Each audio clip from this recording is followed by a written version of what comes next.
We will be recording this webinar and it will be on the ECEPTS website probably within a week or two, I would guess. If you have any questions, please put them in the Q&A box on the bottom of your screen and we'll be monitoring them throughout the presentation, and we will have time at the end to answer some of your questions. If you need help with any kind of technical difficulties, you can call 209-683-0562 or email conferences@foundationccc.org.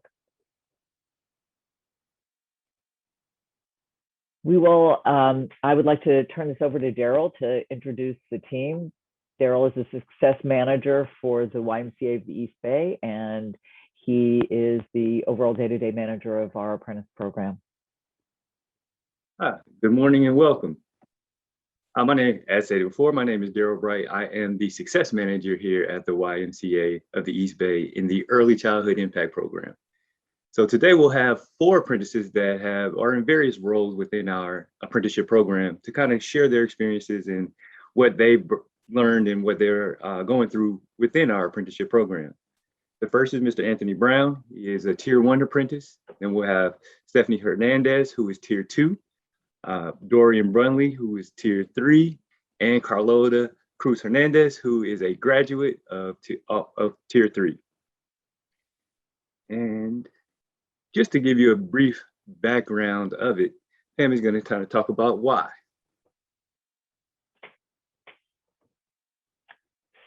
So, okay, hi, that's perfect.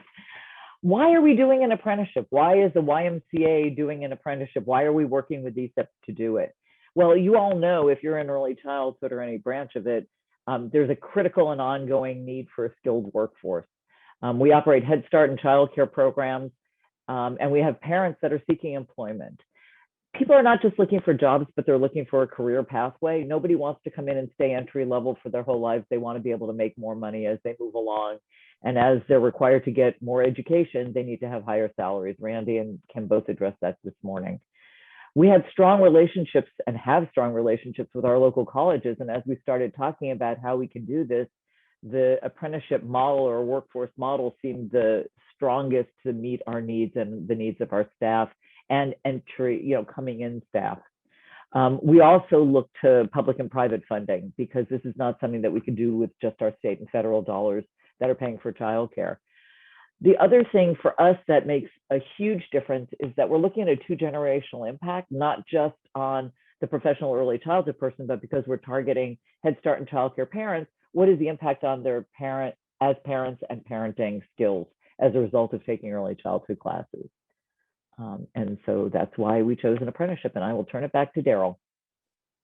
So before we begin, just to provide a little bit of context, I'll talk about the 3 tiers and what they offer and have.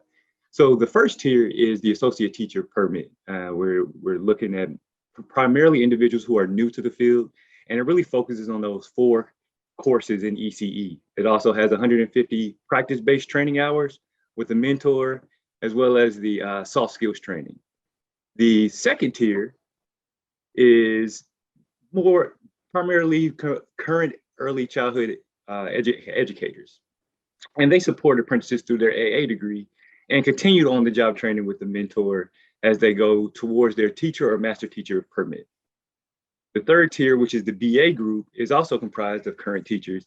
It supports them through their BA degree and makes them eligible for the site supervisor or program director permit. Additionally, after they complete that third year, we try to recruit them as mentors to be able to kind of give back to those individuals who are in the program starting it, because they kind of know the track and they know the path. And it's really good to kind of connect the individual starting with somebody who's been through it and knows what they're going to be going through. So within this session, we'll really have an opportunity to hear directly from a few individuals in those various tiers. And we'll give them a chance to share some of their background, how they came to our program, as well as the successes and the challenges they may have faced during their academic journey. And then we'll also have an opportunity at the end to ask a few questions. So we're going to dive right in. I'll ask the first question to pretty much everybody. We're going to start off. I'll give you a call. I'll call your name and let you know exactly when we're going to go. But let's kind of start it off with maybe Stephanie. Could you tell us a little bit about yourself and why you decided to participate in the early childhood apprenticeship? everyone. My name is Stephanie Hernandez. I am a single mother of 2 children, a boy and a girl. I've been a Head Start mom for the past, I would say, 5 years since my son was 2 years old.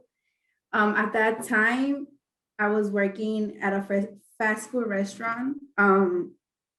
It's been a struggle since I graduated high school. I did wanted to join college, but I was at that time where I was rebel, so I wasn't really consistent on my studies. So I was mostly like, I'm gonna just go get a job. I didn't decide to continue my studies until I became a mom, and it got to me that it's like, okay, I'm just working a minimum wage job. My kids need more support.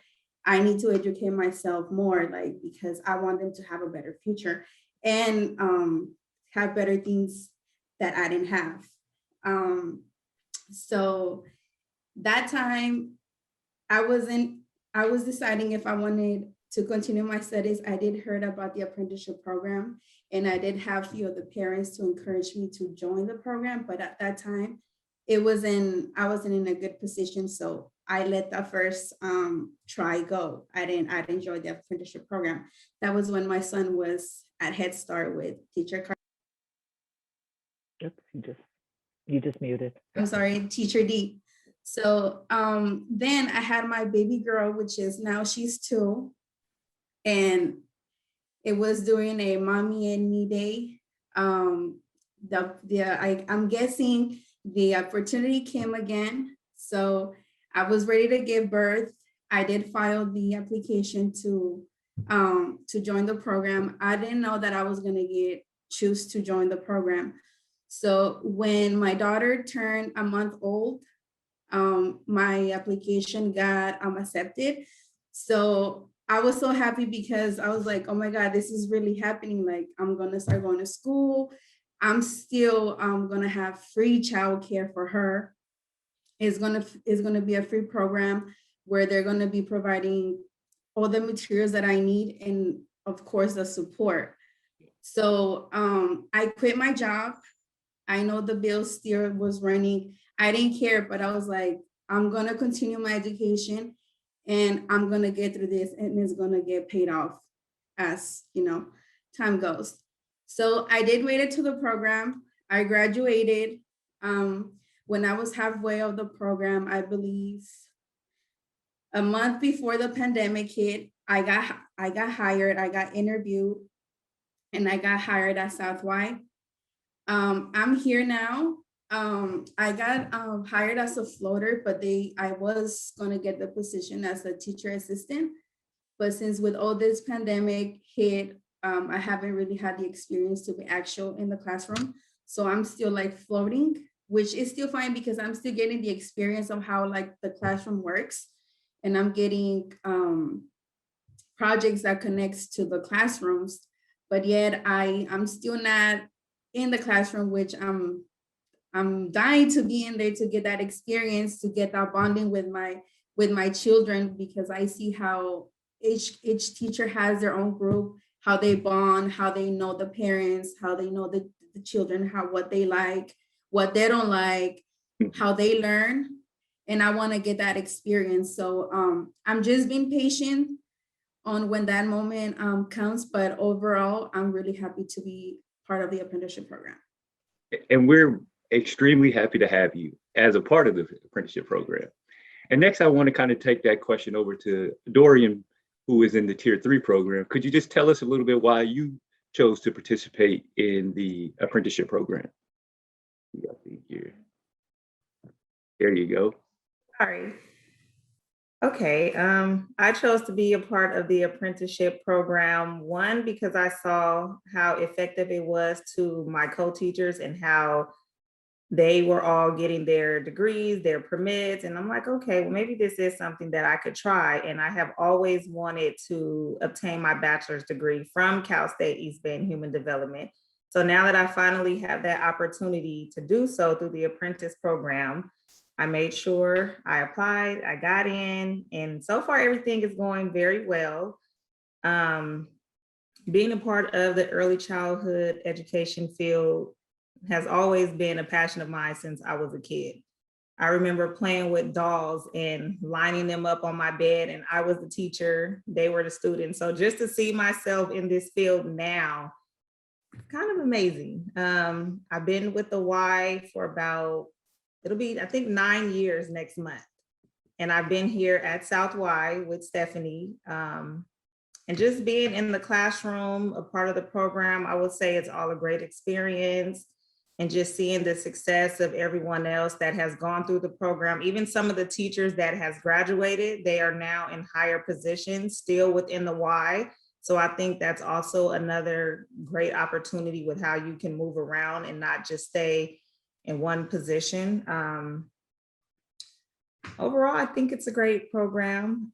Yeah, I'm looking forward to hopefully a master's program after this. We hope so as well. We hope so as well. And now we're going to take it to a beginner, you know, the tier ones. Anthony, if you don't mind, just kind of tell us why you decided, of all things to do with your time, you know, to join us with this program. Yeah, I will. Good morning, everybody. I started off in 2001 when I left Fresno City College, and I worked at Contra Costa Day Activity Center for Developmentally Disabled, Stars Adolescent Center for Kids, several level 14 group homes, Fairmont Hospital. And so I had always had an interest in this field of work. And I used to go to oratorical contests, and I used to win them a lot. So I was always told that I was good with words and I had a way of reaching people. So I didn't even know about this program at first. So I had been working all of these places, and right now I'm currently a campus supervisor at Winton Middle School in Hayward. So I run the conflict resolution / restorative justice program here. And I would always hear from people, you need to further your education. When I would go into classes to help teachers, I would be able to speak to the children, and for some reason I'd be able to captivate the whole class. And I would always hear from teachers and students like, Mr. Anthony, you should be a teacher. You should be a teacher. So I actually got into this program by mistake. My wife was looking up some stuff because it was so hard for me to find somewhere to go to school because it cost so much and it was so time consuming. So she found this program. And then the YMCA, when I was a young kid, I used to go to the YMCA. I think it was over there off High Street, I believe. I'm not sure. I don't remember, but when I got into the program, they called me back, and then I got into the program, and I had no idea that there was so many people that were willing to help, so many resources available, and I'm 41 years old, so I hadn't been in school since 2001. So I have a lot of experience, but no paperwork behind it, and I feel like it was time to take the next step to be able to help kids, especially in the times that we're in with pandemics and things going on. I think it's a higher need for educators and people that want to reach children. So this was a perfect place for me to start. And I don't have my degree yet. I had to come. I went to Fresno City College, and I had to cut it short because my mom got sick and then she ended up passing away. So when I got into this program and I saw the things that were open to us and all the people that were here and put in place to help us, I thought it was like amazing. I'd never seen anything like this before when I was going to school, and felt thankful and appreciative to be able to be a part of it. So now that I'm at the beginning, it seems like the scope that I see things through now that I've been in this program is so much different. Even though I have lots of experience, I didn't realize it was actually terminology, and there was things behind what I had been experiencing, and this program has brought that here for me. And me always being a mentor to others, it was good to be able to come somewhere at this age and still be able to be mentored by people who have taken this road and who are so supportive and who are helpful to me continuing my journey. Thank you. And we're very, very excited to have you to being a part of this program. I think it's just some of the things that you mentioned is just very important during these times to kind of have something like this. And then last but definitely not least, we'll bring on our graduate of the program and say, Carlota, could you just kind of tell us about your experience and why you chose to participate in this apprenticeship program? And okay. Hi, my name is Carlota Hernandez de Cruz. I have 3 grown children, and I have been working in the early childhood field for, I can say, at least 17 years. However, I didn't start as a teacher. I start at that moment, it was called parent intern, where parents apply to work and just come to work part-time. That was what I was doing it only at that time. Uh, I didn't thought that this one was going to be my field, because I just wanted to just go out and work a few hours while my kids were attending school. But then when time passed and I start going to school. However, it took me like 3 years to start attending school, because at that moment I just didn't know what I wanted to do it. So I know I remember Penn mentioning to me, why you don't start taking child development classes? And I start slowly because, you know, I'm a second language learner. So it took me a lot of time to gain first some English knowledge in order for me to start taking classes. And I was, because I'm a mom of 3, I was a wife, I was going to work. So it took me a lot to just get into these classes and taking one class at a time. And after I saw how being with the children in the classroom, looking at their smile, sometimes they're sad, sometimes they're crying, bringing a lot of stuff from home, it makes me kind of like, okay, this is what I wanted to do. I wanted to support these children. They're waiting for me every day when we come into work and say, okay, they really need me. This is something that I wanted to do it. I wanted to be able to support these children to have a better success. That is great. And we're so glad to have you as a part of not only a teacher, but a mentor for others and just kind of going through this program. And while I got you here, let's just kind of stay with it. How has this, you talked about taking classes at another time and beginning at a different time. How has this apprenticeship been different than any other kind of training programs or anything that you've been a part of? I can say it's been different comparing to, I attend different programs. And I know in order to get my AA degree, I was part of a cohort, but it was very difficult for me to follow up because they set up at least three classes at a time. So it was like, I couldn't follow that cohort. I was just on my own taking one class at a time or 2 classes at a time. I just followed the plan, but that was it. With the apprentice program, totally different.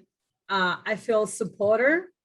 They helped me to create my plan according to my needs and to the things that I felt that I was able to do it. Like I was able to attend classes on Saturdays. I know for many, it wasn't my case, but they also gave us the support of childcare for the students, time to a place to go study, have persons there to support on us, our work, our homework, computer, because you know many of us were not have a lot of experience with computers, so they help us and work with the same cohort, going to the same classes, have the same like we were there every Saturday, and just I know it was throughout the day, but with the same cohort we create other friendships with other students, and I think I felt very, very supported, and especially also financially, because without the apprentice, I wasn't able to get my BA. Great. Well, thank you so much.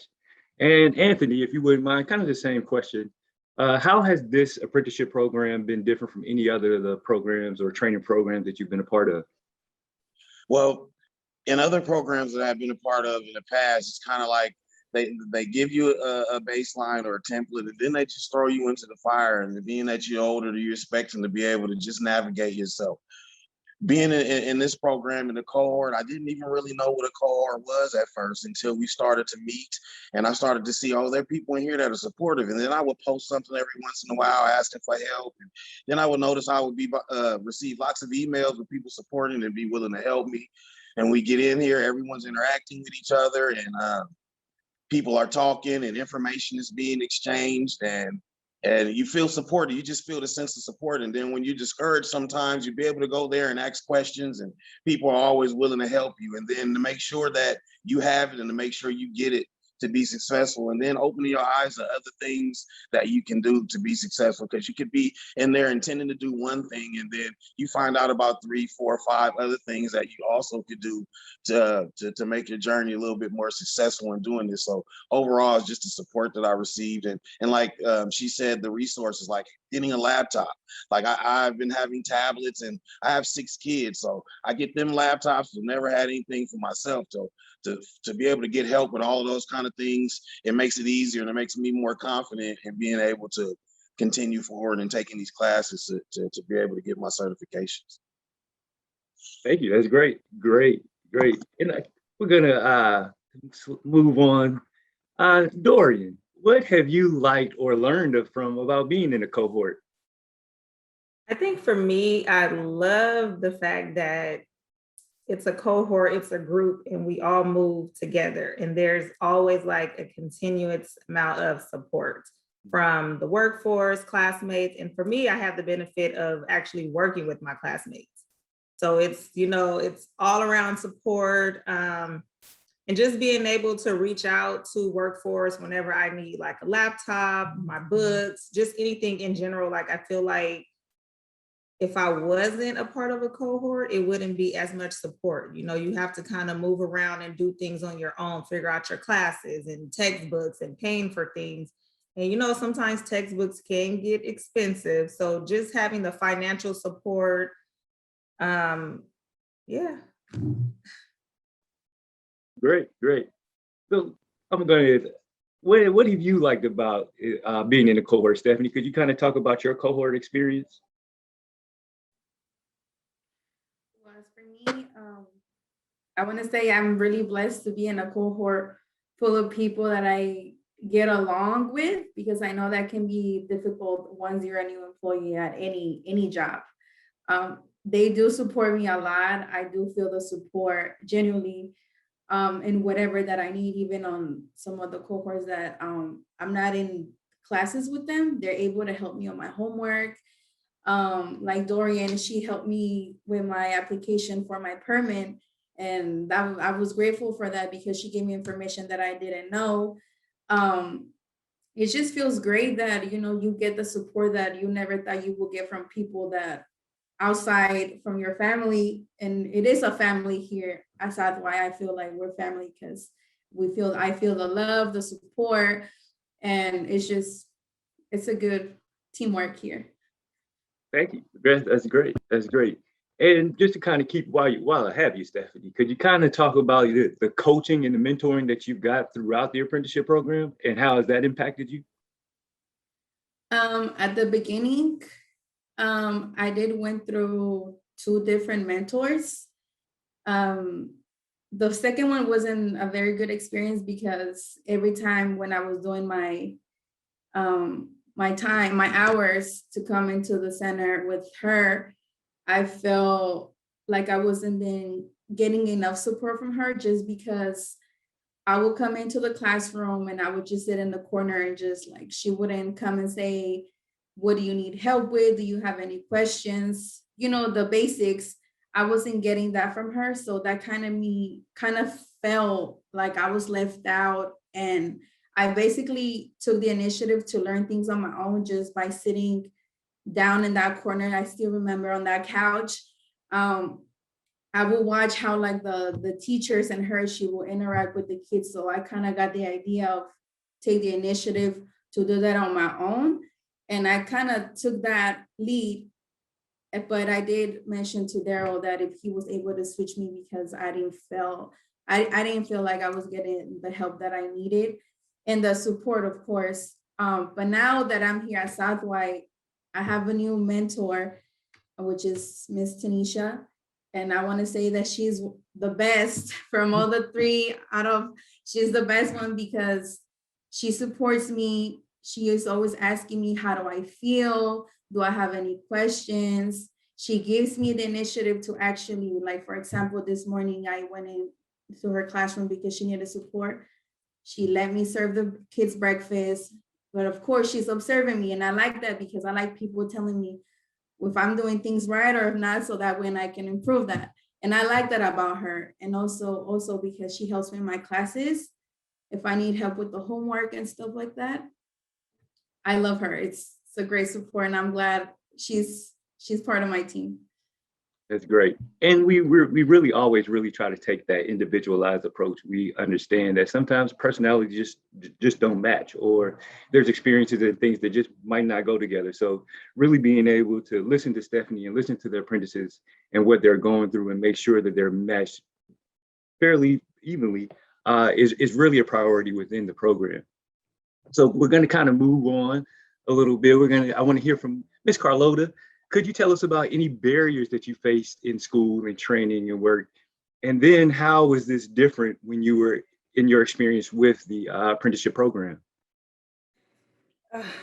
You were talking about barriers. I mean, for me personally, I think there are different barriers that I had to overcome in order to succeed, like, and say, coming from another country, getting to the United States where it was totally different. I had to learn a different language. I had to get accustomed to different, I can say that, to a total new country where there is not only Hispanic, there is different nationalities. So I had to get accustomed to all of that. For me, coming from a kind of said a little village where it was only no more the 50 house in there. So coming to a big city was like shocking for me. And it was like, okay, how am I going to learn a language that I really don't know anything? So that was my first barrier. And start going to an adult school to try to get some basic English words so I can start supporting myself or supporting my kids that they start school. So that was the first barrier that I have to overcome. Then when I start going to school, then I have this fear to even speak, even to raise my hand, even to, I was just kind to sit all the way on the back in the classroom so nobody will see me and nobody will call my name because I was so scared just to say something. And for my school, it was very challenging for me because I had to not only learn about my class or child development, whatever class it was, but also because I had to understand, I had to study, I had to translate into Spanish so I can be able to understand what I was learning. Because there's, the language that is used in the text, it is totally different. So the way that we can speak, so I had to educate myself more, even in either in English and in Spanish. So that was the difficulty for me. One of my barriers that I had to overcome. And also, throughout life, we come to different personal situations that we need to work on. And it took me a lot. I had to really focus on my classes to succeed. But at the same time, these personal issues, like I can say, losing my husband and passing through other personal issues, it did help me to keep going, to keep moving, and not just getting stuck on thinking about problems. Mhm. That really helped me. And I still remembering after I lost my husband and came back to work, I really didn't want it to be, I wanted to be in working, but I didn't have any, I didn't feel that it was the right place. But coming, looking at the kids, smiling at me, they say, come and play with me. Can you help me? You know, I'm sad today. Can I have a hug? That really helped me to come out of my depression or however I was feeling it. So, and that's, I said, okay, this is what I need. I think this is my therapy that I need. I need to be here every day with these kids that they need my help. Yeah. So that's the way that I kind of like overcome those barriers. I'm still have some, but I'm working on it. Well, if you would have saw Carlota's transcripts from her BA program, you wouldn't have thought there were any barriers. I believe I didn't see a B in sight. They were all A's from what I remember seeing. So you overcame those barriers really well. Well, the thing it is, the way that I'm thinking it is like, if I'm going to school every day, if I'm reading these books and I am doing my homework, I don't want to see. I wanted a B or I wanted an A. And at the same time, I was thinking about my kids. I wanted to be a role model for my kids. So I said, if I can do it, my kids can do it too. Oh, that's great. That is great. So let's, Anthony, could you kind of tell us about any barriers that you face? We spoke about when you were going to Fresno Community College. Could you just kind of talk about some of the barriers that you may have faced and how that is different now that you are part of this early educators apprenticeship program? Yeah, some of the barriers I faced, especially being African American male, is I was judged on my appearance a whole lot. I would be into programs and I wouldn't receive much help. I'd be sitting in the corner having to figure it out for myself. I'm like 6'2", 300 pounds. So I'd be sitting in the corner a lot, but then every time something would come up about African-American men or a struggle, they would always come to me, and I felt like I had so much more to offer. They didn't really know me and didn't give me the chance. And not being able to get on the internet, I wasn't too computer savvy. So when people see that, then they kind of don't want to mess with you either. Like, okay, then I have to take time to teach him. I have to take time to do this and that. But when I got into the program, it taught me how to do the internet, to be more computer savvy, the resume program. And then there's been a few guest speakers that have come that I learned a whole lot from, sitting in the check-ins, like managing reactions. I use some of these same tools when I'm here at the school, speaking to some of the kids that come in and to my own kids, and to be coached the way that I was coached at, like I say, at the age that I am. And I'm a coach as well, coach girls basketball, boys basketball, and Pop Warner football. So to be able to go to another adult and receive skills from being coached really helped me a lot. And Mr. Bright, you helped me as well, because when I spoke to you, it was another African-American man who is accomplished as you are and as well-spoken as you are. I find myself one of the only males in a lot of classes and a lot of programs that I had been in. So to see you there and get the help from you and Mr. Chris and Ms. Henderson has been so inspiring to me. And it shows me that I can continue to push forward after so many times that I would be so frustrated and discouraged and thought I would throw the towel in, because I'm so tired of being judged. To see Mr. Bright in this position that you're in and be here today, it makes me aspire to be the same way, and oftentimes keeps me going when I'm ready to just say, you know what, I'm out of here. So we're appreciative of that, and I hope that answered your question. Well, I appreciate you. I appreciate you being a part of this. Like you said, it's a bigger purpose, and that's what we're all here for. Well, we're gonna kind of keep it flowing a little bit. Ms. Dorian, could you kind of talk about how this apprenticeship has changed your attitude about yourself as an early educator and your professional goals? Wow, that's a big question.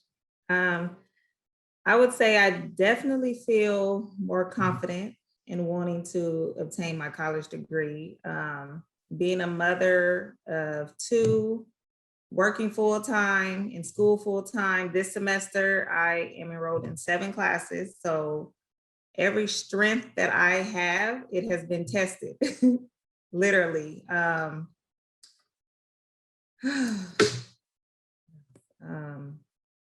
Yeah, I don't know. Professionally, I would say that I am closer to meeting my goals. This time next year, I'll be graduating. Yay, I'm excited about that. I don't know. I don't know. I'm more positive, more open to wanting to learn more, and growing, and just, I don't know. It's a lot. It's a lot. It's like a feeling of being overwhelmed, but in an excited way, because I never thought I would see myself here, especially where I'm at right now in life. Yeah, I have a positive outlook on this. I'm sorry, That's I'm great. really nervous, you guys. That's great. That's great. Because your positive outlook kind of rubs off of everybody. So we're very happy to have you being a part of the program. Stephanie, if you don't mind, could you kind of talk about how this apprenticeship has changed your attitude about yourself as an educator and professionally? I want to say it's made me believe more in myself. It's made me see things that I wasn't able to do. And now I'm like, wow, you really achieving things. And also because I'm the type of person who procrastinates a lot. And I feel like that has decreased a lot. I'm more, if I want to do one thing, I'm gonna finish it. And the program has made more to believe in myself, that I'm able to reach those goals, to be passionate about what I like to do, and also, just keep educating myself so I can provide more education to those children that come into the centers, support for the families, and overall my children. So if they see me, mommy, she's doing homework, then I'm gonna do my homework too, because I struggle that with my 7-year-old. Like, if you want to be somewhere, you have to continue going to school, do your work. And that's how I make him do his work. If he watches me, he does it. So I want to keep being that inspiration for him, because education for me now, I do believe it's a big key in life as an adult.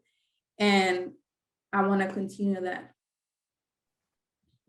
Great, great. I think we'll kind of continue. Let's kind of continue to dive into that. You're really saying that setting the example for your children has really been big. I want to continue. I'm going for my AA now, and I do want to get my bachelor's, because I know as my children are getting older, they're absorbing more. So I want them to see that their mom did it, I'm gonna do it too. So, and especially because they're Black and brown, I want them to be, successful. And because I know that's something that we don't really see that in the Black and brown community. I want my children to be able to be seen that, oh, they did it, I'm gonna do it. If my mom did it, I'm gonna do it too. So that's one of the things that pushes me to keep going forward, because I want them to be successful and not just be seen like, oh, you're gonna drop out of school, you didn't continue going to school. I don't want that, because I know how powerful those words can be and hurt their feelings. So that's why I want to continue my education to provide that inspiration for them. Great, great. Thank you so much. And kind of keeping on the being an inspiration for their children, Carlota, could you kind of talk about the experience that it impacted you professionally and your personally as you're going through this apprenticeship program?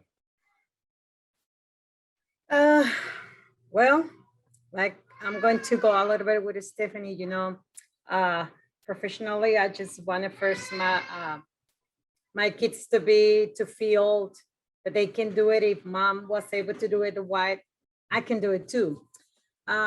Professionally, for me at my job, I feel more comfortable.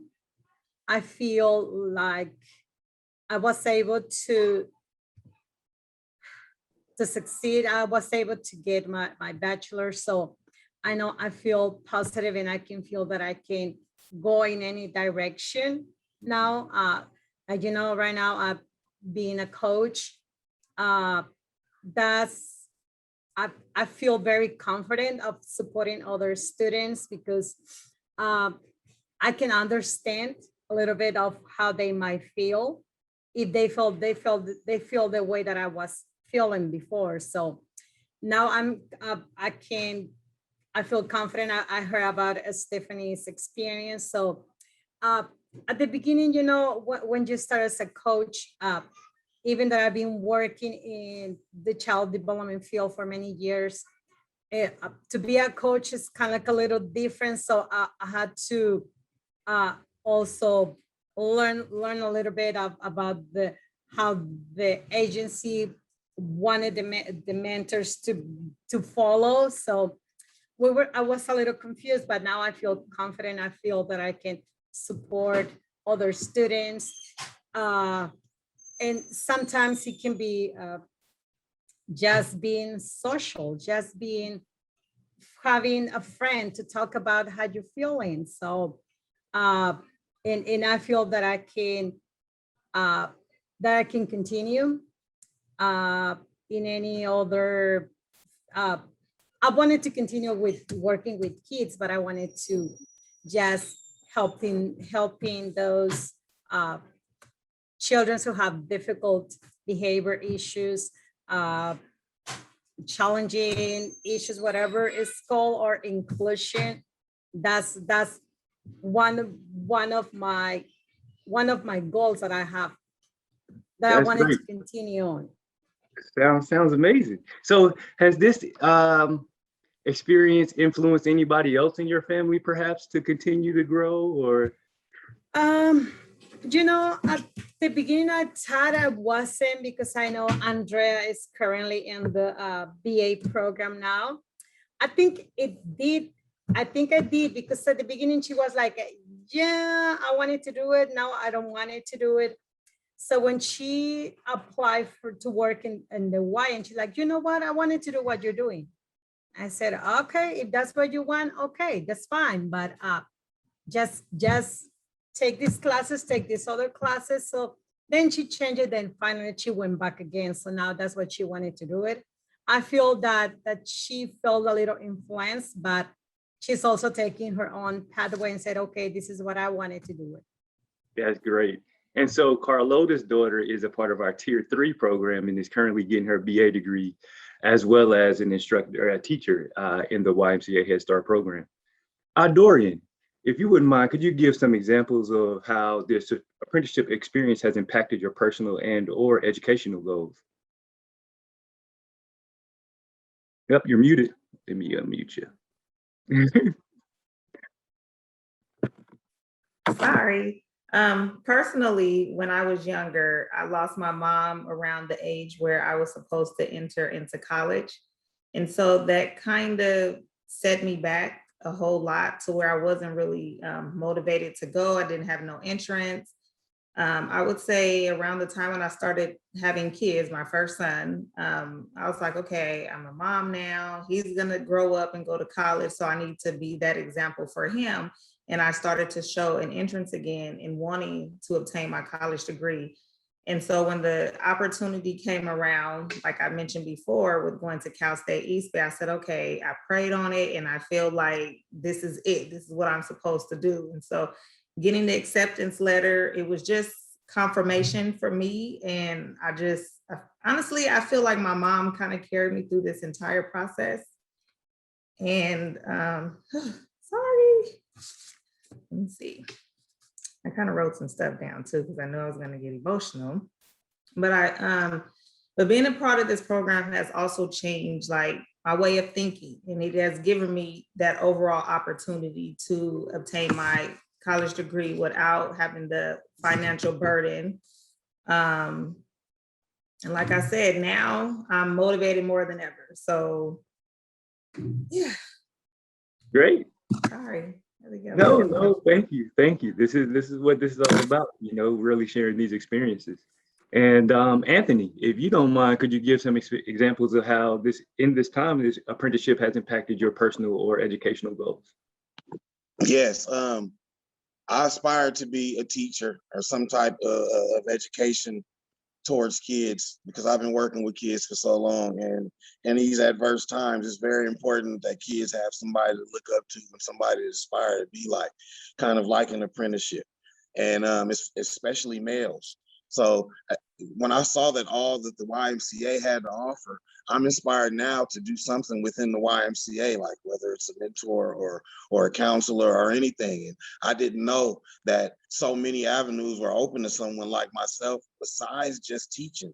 So now I have been discovering other avenues that I could take to further my goal to reach children through this program that I would have otherwise not ever have known that I could do. And it is so difficult working with kids because everybody doesn't trust males. There's a lot of males who are untrustworthy, or you see society, and that we're just painted different. So to be able to be in this program and learn some of the skills that I'm getting and see that there's other things that I can do and I can be trusted.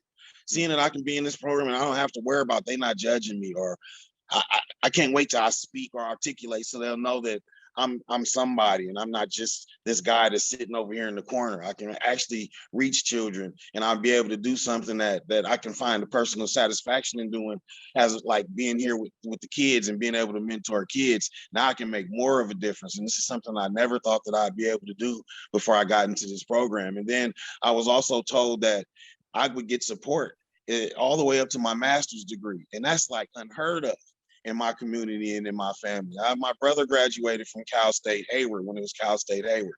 And now that they all see me and my kids all see me studying, they be like, Daddy's on FaceTime, Daddy's studying. And then they all come down and they're listening and they're hearing me interact with the teacher. And I think that I was already Superman, but then they see some of the things that I'm able to do. And then I'm in school just like them, and it's inspiring them as well. And now I'm just even more of a superhero to my kids and some of the kids around me that I have been mentoring. And that wouldn't be possible if I hadn't been here. Thank you. Thank you. Thank you. That is what it's all about. That is what it's all about. So lastly, we just kind of start with Stephanie. If there's one thing you want the audience to understand about these programs and why they're important, what would you want them to know? The apprenticeship is awesome. It's really it's a really good program. Like Anthony said, it's something that you don't really hear very often of outside of the educational. Well, once you finish high school, you don't really get these programs, especially financially, because everything costs money out there and it's very expensive. I want to say that the apprenticeship program is a really great, one of the greatest programs that I ever experienced.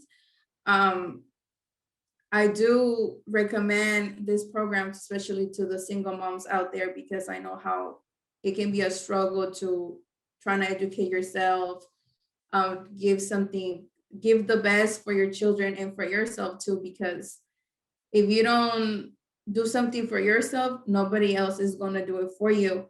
And yeah, it's a great program. Thank you so much.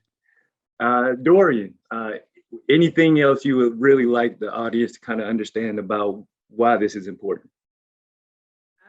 I think the audience should really understand that this program has helped a lot of people obtain their degrees. A lot of generational barriers have been broken.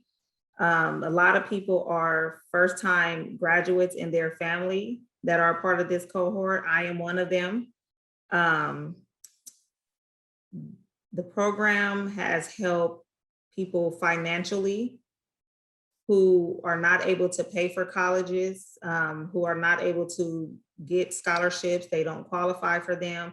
And a lot of people who I work with and that I see have gone through the program, and just how confident they are now that they have that degree. You know, it's just, I don't know, generational wise, when you just think back in history and how education was denied to some people, and being a minority and working in a group with a lot of minorities, and just them having, just us in general, having that opportunity to go to college and not having to pay for it. I think that's beyond amazing. And overall, this is a great program. And I have worked for other agencies, and this has never been an opportunity. This is the first program that I've heard of, that I've been a part of, that has given this opportunity to many people. And just in general, I think it's amazing. And I think it's something that should continue, because there's people that I see behind me that are waiting to get to where I'm at, and further. So I think it's great. Everybody on here, like, you guys are amazing. We have work to do, but congratulations to everyone. And I think I can't wait to see what else you guys have in store for the apprentice program. Well, you're really laying it on thick there. Now we got to really do something. So thank you for that pressure moving forward. I appreciate it. Carlota, same question. Is there anything like you really want the audience to understand about the importance of this program? Well, I can say the apprentice programs is very supportive for having an equal opportunity for all. Because with this program, I have learned that it doesn't matter your age, your race. It's being supported for everyone if they wanted to, as long as they wanted to continue, as long as they wanted to succeed. And I know we're seeing many parents struggling, and when this program starts with the tier 1, it helps a lot of parents to just go out, just to go to school, while their kids were in school, they also were in school, and then offering them work in the agency. So I think this program should continue and just continue supporting parents and others, because it wasn't not only for our parents in the program, it was also for staff and just people who wanted to join and just succeed. I think it should continue because it really helps. Thank you so much. And we're gonna ask Anthony to bring us on home with this one. Anything else that you'd like the audience to understand about why this is important? Yes, sir. There are a lot of qualified and compassionate people that want to give to children and that want to help children and that have the right intention. But so many times those people are locked out because you have to have a certain certifications, you have to have degrees, and it's so hard to get them that we stay locked out and we're not able to provide our services and help kids and mentor kids and even mentor our peers, other men and women. And programs like this really help us. It helps us with our confidence. It helps us with being able to survive in these days when you have to be, like I say, computer savvy. It helps us family men, giving us confidence to be fathers and be men, to be able to go out here and make some decisions and get jobs and better ourselves when the odds are against us. And the support staff and the people that are there and the people that give us a chance and the people that think that we're somebody, even though we're adults. Sometimes we get down on our luck. Sometimes we don't have anybody to vent to. Sometimes we don't have anybody to help us. So having this whole group of people that are here and have went through the same struggle and that are willing to offer and give support speaks volumes and volumes. And I hold that to be paramount in my life, because without that, I would still be a campus supervisor sitting in here scanning temperatures, waiting for kids to come back so that I could have contact. This avenue gives me other ways to be able to do that successfully. On the books, and I just really appreciate it. And I think everybody should have a program like this, or at least know something about this. And I'm greatly appreciated for it. Thank you so much. And just really want to thank all of the participants and the apprentices for offering their experiences and their time, because the program is kind of built for our work to speak for itself, and that's what we're doing right now. I think right now we're gonna open it up. We have a lot of time for some question and answers. So we'll kind of throw it out. I'll ask the first question, and this is from Lindsay Vicoria from Trying Together. I see you provide other benefits to teachers, and I'm just wondering what they look like. And I'm going to expand that question because Carlota, you've been with us for close to 20 years. This fall will be 20 years. Dorian, you said 9 years. Stephanie, you're a new employee. But generally, Randy talked earlier about the wages, and Kim talked about the wages at the early morning session, and that's a challenge for people. Why do you stay so long with the YMCA? What are the benefits in staying here? Okay. For me, like I mentioned at the beginning, I just wanted to work. I just wanted to go out from my house, just having a part-time. Uh, but shit, life changed. Things happened.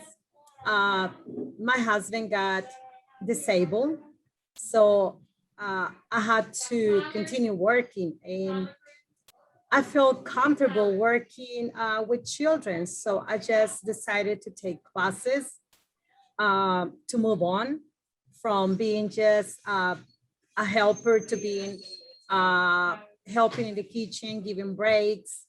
I wanted to just to move on to uh, work with kids, and that's I started taking classes. They, you know, while you're taking the classes, they'll give you this different. Okay, when you complete this amount of units, you will get a raise. So like we said, it's challenging because we had to take this many classes in on top of that because I didn't have a higher education. I didn't finish high school. So I had to finish all these other requirement classes.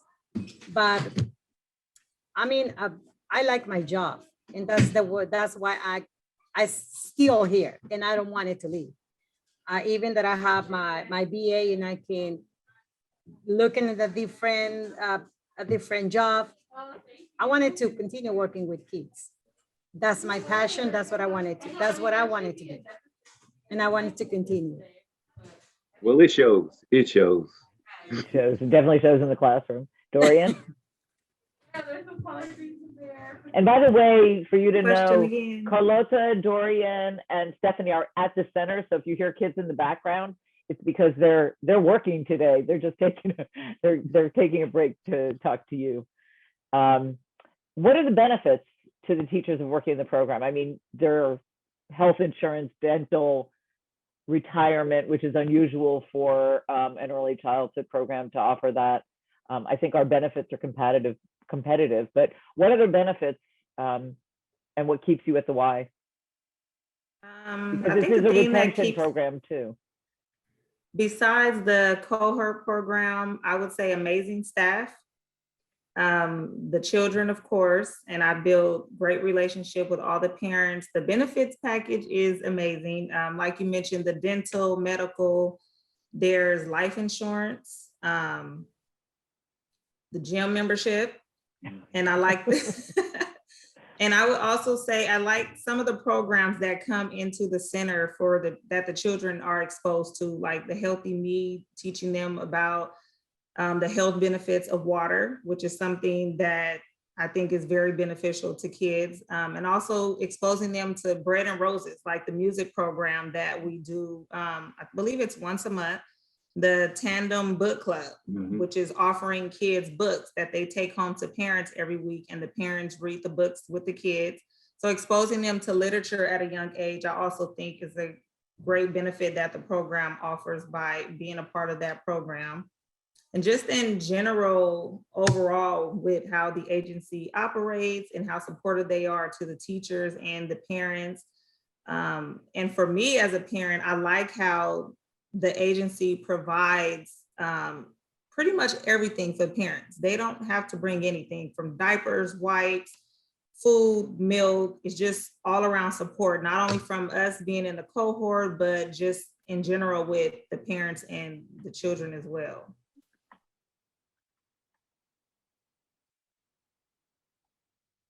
Okay, I'm like looking to see if there's any other questions out there.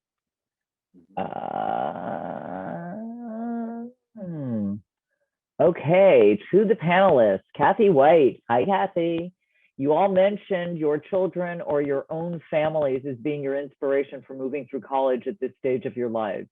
You also all possess the wisdom that comes from living your lives as adults. In your opinion, what would have motivated your younger self when you're 18 to 24 to complete and be successful in college? And we should start with Stephanie, since she's between 18 and 24 now. And what motivates you more? And then the others of you can talk about it from perspective. I would say free college. That's a great motivation because you don't actually have to pay nothing financially. And I think that's a struggle for a high school student who just graduates high school and is trying to enter college. That's probably a prevention that prevents them to not continue their education. And also it can be probably their parents, they're not making enough money to pay their college classes and continue their goals, their education. The apprenticeship program has that. And it's a proof that it makes your goals and your dreams come true, because if you really into the children development educational field, you will reach those goals, and they will help you make it happen, and support you overall to complete your dreams come true.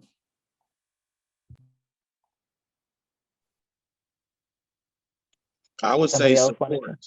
Just being able to have somebody there when you have a question, when you get stuck. When we get out of high school or when we're in high school, we have counselors. And then when we get to college, we have counselors as well, but their plate is oftentimes full and they can't give you the help that you always need. They're helpful, but as far as being able to help you, as far as some of the intimate things that you're able to get, you're able to get it here, because like I said, any question that you have, if you're embarrassed about something, they always have an open door policy. You can go and speak about it, and you might not want to say it in front of somebody else because you're ashamed that you don't have this skill that everybody else might possess. It's just a support. So if I was able to speak to my younger self, it would be definitely the support. And that's something that a lot of kids don't have coming out of high school.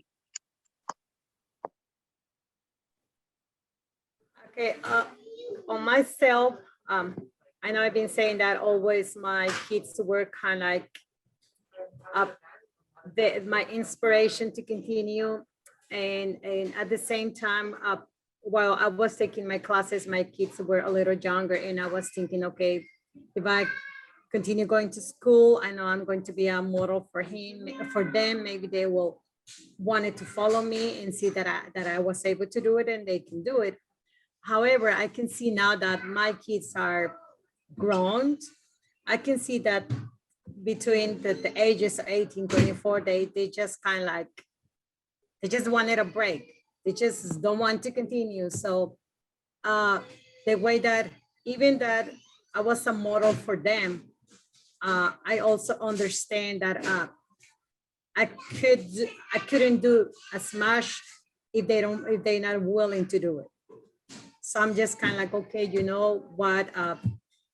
Why not? Let's keep your education, you know. And I had that experience with one of my kids that they just said, I just wanted a break. I just burned out from school, so I don't want it. I said, well, if that's what you wanted to always get the minimum wage, you wanted to work hard, go ahead. I'm not going to stop you, but I'm just going to say, if you need me, I'm here to help you, to support you whenever you're ready. So I'm kind of like supporting that my daughter in a different way. She wanted to go in a different, she just wanted, okay, I wanted to be on hands-on. Okay, I support her. Now she's going back and she's like, you know, Mom, now I really wanted to go back to school. I said, okay. But it's a little difficult to kind of like finding the right answers for them to just like keep going. I know I wanted for them to keep just going after high school and just keep. I mean, I think every child is different and they have their own personal experiences. That it can be financially, it can be parents not able to support their educations, and it just depends on each individual.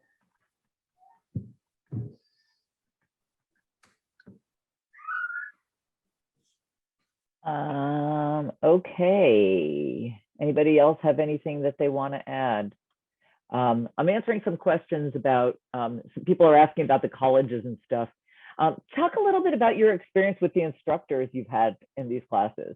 One of the things that we do as an agency is make sure the instructors are sensitive to the needs of our students, and that many of them actually look like our students.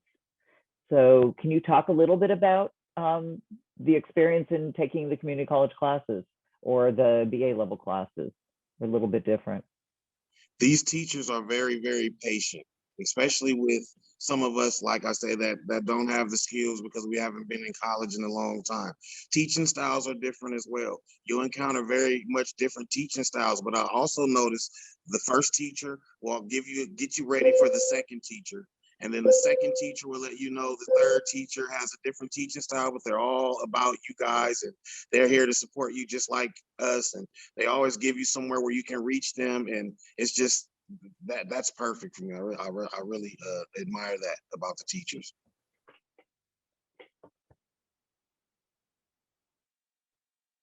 And as a Anybody staff, else we want- always have really an orientation for our instructors before the class, just so they kind of understand what our program is about. And just to kind of make sure they understand that not everybody has come from high school, not everybody is a traditional student. And we even have some students who haven't even graduated high schools, but are still very high performing within our classes and things like that. So I think the biggest thing for us was that motivation. I don't, your background is one thing, but if you're motivated to get it with all the resources that are available, that was one of the biggest keys and biggest factors.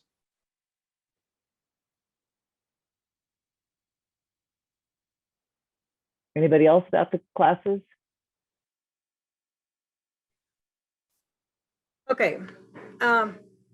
Throughout my education, I've been passing through many different teachers, some more sensitive than other ones.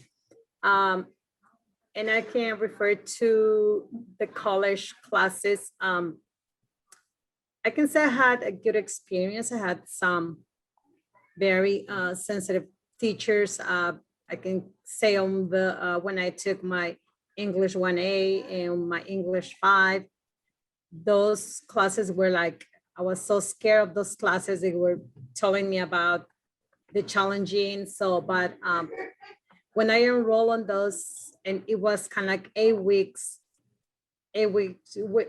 class. So that teacher was like amazing. His book wasn't a huge book. The essays were short, not long, and we practiced at school together. So I think it depends on the teachers. I know right now they kind of, okay, let me rate this teacher. Let me see how is this teacher.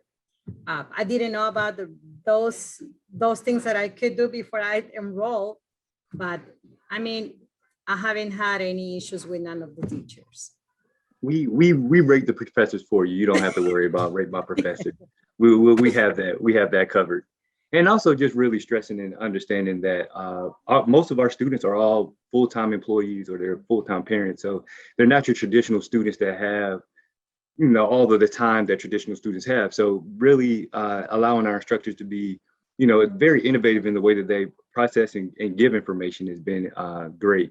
And like I said, the instructors are amazing at making sure that all the information that is supposed to be passed on is passed on, but it's done in a way that all of the individuals and the apprentices that are in the program are able to receive it and move forward. I think the other thing too is we have staff that sit in on some of the classes as well. We have embedded tutors, we have success coordinators, and we have people that kind of monitor the classes. And so there's constant communication with the instructors. If anyone gets a grade of C or below, they're mandated to participate in tutoring because they have to pass all the classes, or that the goal is to pass all the classes. We have 2 people that already graduated our BA cohort 2 years ago with Carlota, who are finishing their masters. One will be done this year, one will be done next year. And I'm hoping that eventually they become instructors at the community college to move the next group along. And Carlota, we can look at you for the same thing in the future because that's your next step. And Dorian, that's clearly the path that you're on as well. And Stephanie, you're gearing for it. And Anthony, will see you down the road there as well. So this is critical. And I also really want to thank First Five Alameda County, which is tobacco tax money, has been like our guardian angels in helping us put a lot of this apprenticeship together and funding it and helping us bring the funds together from a variety of public and private sources. Too great to thank everybody right now on this panel. But several years ago, they provided a master's EDD program through Mills College for people of color. And a lot of those people are our current instructors in the colleges now. And this was critical to look at, because you can say we're going to start at entry level and bring people in from high school and post high school or not finishing high school to start this work, but somebody has to be at the other end to teach them and to pay it back. And so this is a cyclical thing. This is not something that just stops. So we're really excited, and we're happy that our group is as excited about this. So I don't know if that answered your question live, Nadia, about the community college instructors, but it's, you know, sort of part of what we do. So I'm not seeing any other questions coming through. I'll give it just a minute. Is there anything that anybody else feels that wasn't covered that they want to be able to share with the group? You're talking to people from all over the country who are either interested in creating apprenticeships, are operating apprenticeships in other parts, all about training people to work in the early childhood field or related fields. I would say getting it out there. Like I say, I stumbled upon this. My wife was going through some programs and she signed me up, and I didn't think that I would hear from anyone, and I heard from someone immediately. So I would say if anyone is thinking about getting an apprenticeship program started, is getting the information out there, because there are so many people that don't have options to be able to find this stuff out. So in whatever way and whatever waiver wire you can put the information out to where people could get it would be real helpful, because that's how I found it. Maybe it'd be some people that find it by mistake and then stumble upon it. So just really just getting it out there and letting people know what you have and what you're going to be offering. We're glad you stumbled upon it. We're glad. Are there any other questions there, Pam? Oh, yes. What are we doing to recruit more men into this program? Anthony, you're one of 3 men who's made it and 2 who have survived it so far. Tell us, how can we get more men into this program? Well, things like what you just said. A lot of times men get discouraged because, like I said, a lot of people, society, what's going on in society, men are afraid to step forward, or they feel like it's too much involved. So just to let it be known that men are welcomed, and that there aren't many of them, and that their presence is appreciated, makes it feel all that much better and motivated to be able to come to something like this. Agreed. And I think we are taking the approach to maybe start a little younger with our recruitment and getting those high school students involved earlier, getting some early college students involved earlier, just getting males interested in the field at an earlier age and at an earlier time, to where, you know, they can kind of build up those wages to where when they are at an age where they have children and things like that, they're at a different stage of earning. So we really want to attract males at an earlier stage, and also just kind of put it out there, like Anthony said, to everybody, to just, we are here and we are welcoming. The YMCA has welcomed me and allowed me to grow and continue. So I want to be able to give that back to somebody else as well. A lot of men that I encounter, and I let them know, like, I'll be studying or I'll be reading a book, and they'd be like, "What are you doing?" I'm like, "I'm taking classes." And they'd be like, "Where's that at?" Or "How do you do that?" Or "What do I have to do that?" So I just think that they just don't know. It's just a lot of people that are ignorant to the fact that this is actually going on, and that we're able to do this. So I think knowing, being in the know, is a big part of it. Well, I'm going to say that we'll let people go for lunch a little bit early if nobody else has any questions. Thank you, Daryl. Thank you, team. Thank you for taking the time this morning, all of you in the audience who we cannot see, but we know you're out there, 91 people. So enjoy your lunch and enjoy the rest of the conference. And I hope some of you will join us this afternoon. And really, thank you guys. You just rock it. I love you all. I'm so excited to be part of this program and so lucky to be part of this. And just one last word for those of you still on. you have never been to a graduation like one of our apprentice graduations. And the stories that these people share about their lives and the trials and tribulations of raising kids, working full-time, going to school full-time, and their passion for this work and the kids and families that they work with is just, it is overwhelming and exciting at the same time, as Dorian said. It's just, you know, you hear it in their voices and you see it in their faces. And so thank you all. And we appreciate your taking the time to join us today. Thank you. Yeah.